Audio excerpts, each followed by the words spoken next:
31 de março, meditação no Café com Deus Pai.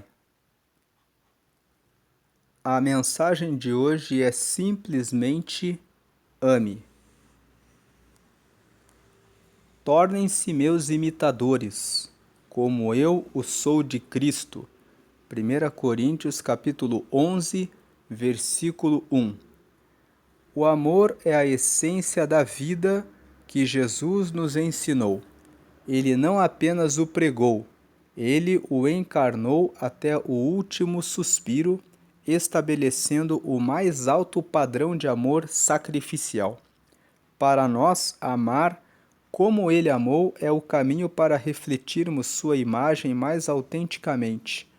Paulo, transformado pelo encontro com Jesus, tornou-se um emblema de amor e sacrifício, enfrentando adversidades, rejeição e dor, não com amargura, mas com um coração transbordante por aqueles que estavam ao seu redor. Paulo nos ensina, por meio de sua vida, que amar como Jesus significa transformar nossa dor em pontes de amor ao próximo, inclusive aos nossos opositores. Esse amor não conhece barreiras, não se resguarda diante da ofensa, mas se estende, perdoa e acolhe. Ser semelhante a Jesus é viver uma existência marcada por ações genuínas a Deus e ao próximo, uma vida que não apenas fala, mas que é um reflexo vivo do amor divino. Como está sendo a sua jornada? Você tem vivido um estilo de vida que reflete Jesus de forma incondicional? Deus nos convoca a uma existência sobrenatural, em que amar não é uma escolha, mas a nossa natureza. Ele deseja que sejamos canais capazes de transformar ambientes e corações, mostrando ao mundo o poder de um amor que perdoa, acolhe e restaura. Hoje eu o desafio a mergulhar mais fundo no amor de Deus, permitindo que Ele preencha cada espaço do seu ser para enfrentar as adversidades com graça e se tornar uma testemunha viva do amor puro e transformador que só pode vir do Pai. Viver nesse amor é a nossa maior missão e o caminho para uma vida verdadeiramente plena. Essa é a meditação de hoje. Fala sobre o amor, simplesmente ame. E aqui na lateral do Café com Deus Pai de hoje, nós vemos essa frase que amar é muito mais que um sentimento, é uma decisão. Muitas pessoas pensam que o amor é um sentimento, mas o amor é uma decisão. Hoje nós estamos no dia 90 do ano e a leitura bíblica de hoje é João, capítulo 7. E a palavra-chave de hoje é amor. Para falar a respeito do amor, nós vamos ler 1 Coríntios capítulo 13. Esse texto foi escrito pelo apóstolo Paulo. Ele, nesse capítulo, falou a respeito do amor. Vamos ler aqui. Ainda que eu falasse a língua dos homens e dos anjos, e não tivesse amor, seria como o metal que soa ou como o sino que tine. Nesse primeiro versículo, Paulo está falando que por mais que uma pessoa saiba falar todos os idiomas e consiga falar na linguagem dos anjos, se ela não tiver amor, ela é uma pessoa que apenas faz barulho. O metal que soa e o sino que tine fazem grande barulho. Você pode ouvir o sino que tine a uma grande distância.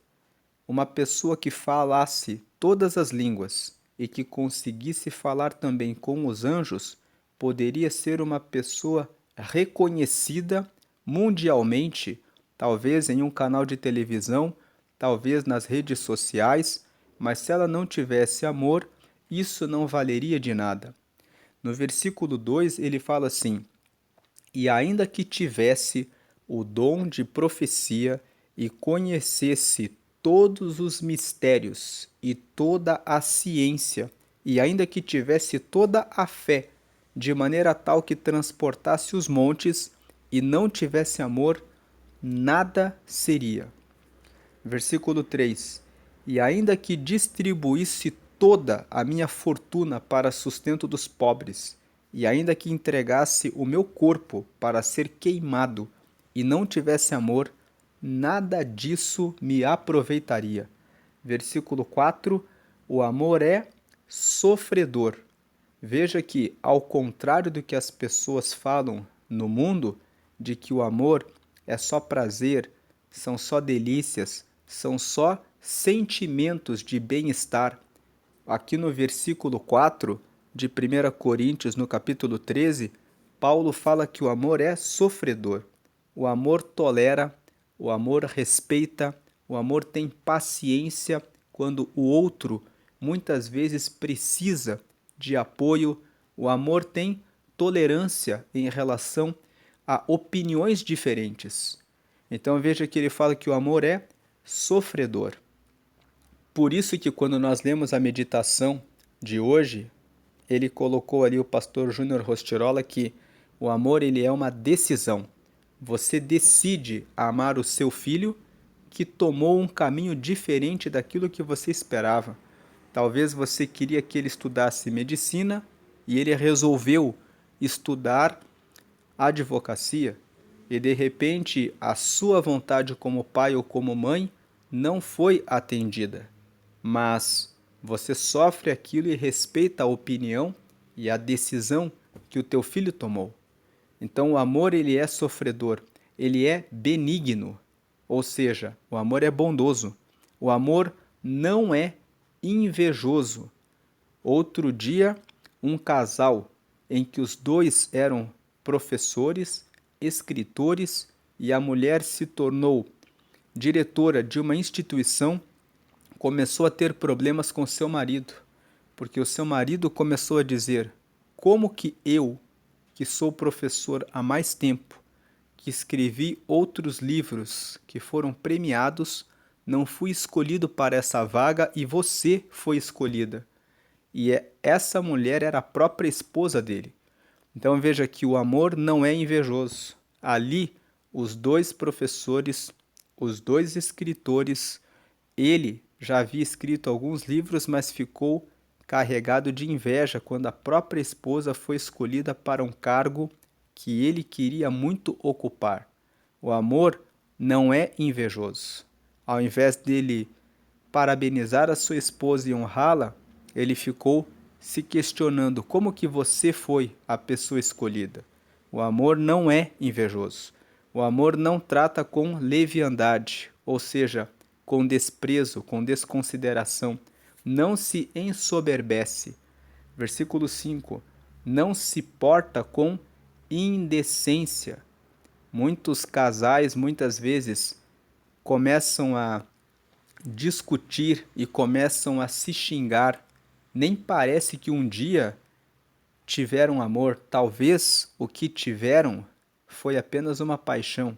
A paixão é provisória, a paixão é efervescente, a paixão faz a pessoa perder a cabeça, mas o amor, ele é centrado e ele é uma decisão de respeito, de consideração, do tratamento do outro com decência. Não busca os seus interesses, não se irrita, não suspeita mal. Versículo 6. Não folga com a injustiça, mas folga com a verdade. 7. Tudo sofre, tudo crê, tudo espera, tudo suporta. Versículo 8. O amor nunca falha, mas havendo profecias, serão aniquiladas. Havendo línguas, cessarão. Havendo ciência, desaparecerá. 9. Porque em parte conhecemos e em parte profetizamos. 10. Mas quando vier o que é perfeito, então o que o é, em parte, será aniquilado. O perfeito é o amor de Deus. O perfeito representa a vinda de Jesus. Nós estamos nesse mundo incompletos. Nós amamos na medida daquilo que podemos, dentro dos nossos limites humanos. Mas quando Jesus vier, então virá o amor absoluto, perfeito. 11. Quando eu era menino, falava como menino, sentia como menino, discorria como menino, mas logo que cheguei a ser homem, acabei com as coisas de menino. Esse versículo 11, Paulo está falando sobre um convite de assumir uma postura de alguém que é adulto, de deixar das coisas de menino, de deixar das coisas da infância, de deixar as emoções e a instabilidade de lado e assumir uma decisão de realmente amar e ajudar o próximo, sendo tolerante, entendendo as dificuldades que o outro tem muitas vezes de fazer a coisa certa, de suportar o processo que o outro que está do nosso lado, que muitas vezes faz parte da nossa família, que ele ainda não entendeu algumas coisas e que precisa da nossa atenção, da nossa paciência, da nossa dedicação, do nosso empenho, do nosso esforço para suportar e para continuar ensinando sem desistir daquele que precisa do nosso apoio. 12. Porque agora vemos por espelho em enigma, mas então veremos face a face. Agora conheço em parte, mas então conhecerei, como também sou conhecido. Paulo está dizendo que quando nós olhamos no espelho, nós vemos uma parte do amor de Deus. Quando nós vemos a nossa imagem no espelho, nós vemos que Deus nos criou à imagem e semelhança dele e ele nos deu capacidades, inteligências, condições de praticar o bem em relação ao próximo.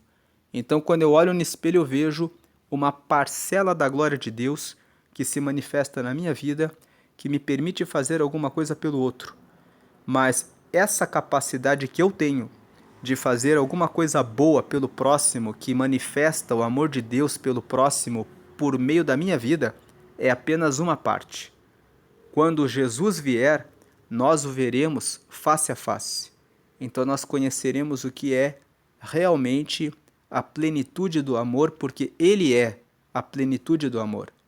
Então ele fala, agora eu conheço apenas em parte, mas então, ou seja, quando ele vier, conhecerei como também sou conhecido. Eu conhecerei a ele como ele me conhece. Versículo 13, agora, pois, permanecem a fé, a esperança e o amor, estes três, mas o maior destes é o amor.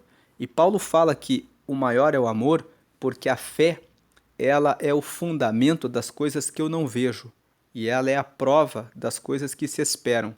Isso está escrito em Hebreus, capítulo 11, versículo 1. Então a fé, ela serve para esse tempo, mas quando Jesus vier e quando o fim estiver dado, nós não precisaremos mais dela, porque estaremos para sempre com Ele. A esperança nos fala a respeito daquilo que eu espero, daquilo que eu estou aguardando. Quando Ele vier, nós não precisaremos mais da esperança, porque a plenitude estará revelada. Agora, o amor estará para sempre, porque Deus é amor. Por essa razão, a mensagem de hoje é simplesmente ame, como nós lemos ali, que o pastor Júnior Rostirola colocou nesse dia 31 de março essa mensagem. Nós estamos encerrando o primeiro trimestre do ano. Nesses primeiros 3 meses, talvez você tenha feito promessas na virada do ano de que nesse ano você seria mais paciente, de que nesse ano você seria mais tolerante, de que nesse ano você se dedicaria a falar mais com Deus e a melhorar-se como pessoa para ser uma pessoa mais fácil de lidar, para ser uma pessoa melhor para o seu cônjuge, para os seus filhos, para os seus pais, para os seus colaboradores, para os teus superiores. Então é tempo de refletir. Hoje nós encerramos o mês de março, começamos o mês de abril amanhã, e nesse mês de abril existe uma celebração que corresponde justamente à morte de Jesus. E esse Jesus, ele veio um dia aqui na terra e entregou a vida dele para que nós pudéssemos ter acesso livre a Deus. E esse Jesus expressou o amor na sua plenitude, entregando a vida dele por nós. Aqui em Romanos, no capítulo 5, nós vemos o que Jesus fez. No versículo 6 está escrito: porque Cristo, estando nós ainda fracos, morreu a seu tempo pelos ímpios. Quem eram os ímpios? Éramos eu, você, mas nós ainda fracos. Ele veio no tempo dele e morreu por todos. Versículo 7, porque apenas alguém morrerá por um justo, pois poderá ser que pelo bom alguém ouse morrer. Versículo 8, mas Deus prova o seu amor para conosco em que Cristo morreu por nós, sendo nós ainda pecadores. Em outras palavras, o versículo 7 nos fala que pode ser que alguém veja alguém que é justo e diga: por esse daí eu aceito morrer porque ele é justo. Mas Deus prova o amor dele por nós em que Cristo morreu por nós quando nós ainda éramos pecadores. Ele viu em nós o pecado e mesmo assim ele disse: eu vou morrer por eles, para abrir o caminho para Deus. Então no versículo 9 ele fala: logo, muito mais agora, sendo justificados pelo seu sangue, seremos por ele salvos da ira. Que ira? A ira de Deus que ficava longe de nós. Então ele fez essa obra e por essa razão ele manifestou o amor na sua plenitude.